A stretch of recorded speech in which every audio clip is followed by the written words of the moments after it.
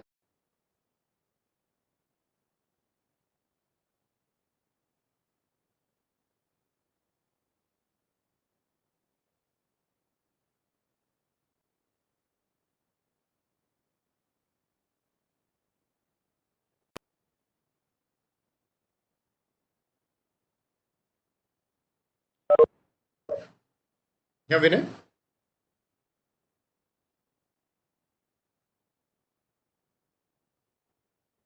I think there was some connectivity Yeah. issue.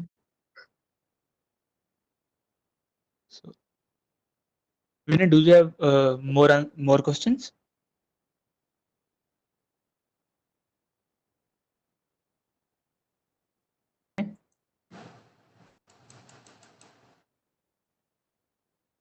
Okay, I think Vinay got disconnected.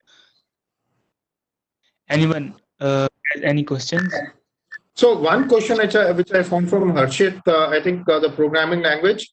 One thing, Harshit, you should be very clued up on working on the Kali Linux. As regard the language is concerned, if you know Python, Java, C, C++, that should be pretty good.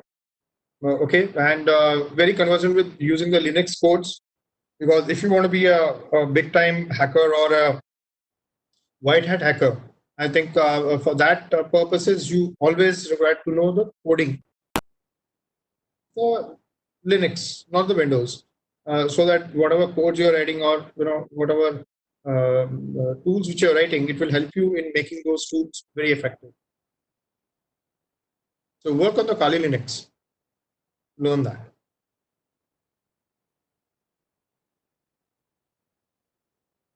Yes, please. Any other question?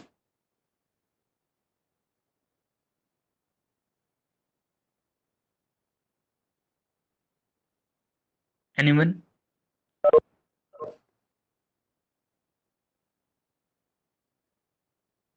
So I think we are good. So if anyone has any kind of questions, do send us mail. We will revert back accordingly. Also, please make sure you could whitelist our email ID to get notification for the notifications. We will share the live video of this session with all of you. So thank you very much. If you like this session, please give your so we can come up with similar kind of session series. Thank you very much, Col Inderjeet sir, for Thank you. spending the It was a time. pleasure. Wonderful session. We are continuously getting wow. This is a very great and lovely sessions. Many of us are asking for to repeat this session. Yes, definitely we will come with session, series of session. So we will come with a new series for parents. We are also getting suggestions. So thank you very much. Thanks It's a everyone. pleasure. Thank you, sir. Thank you. Bye. Thank you. Bye bye. Bye.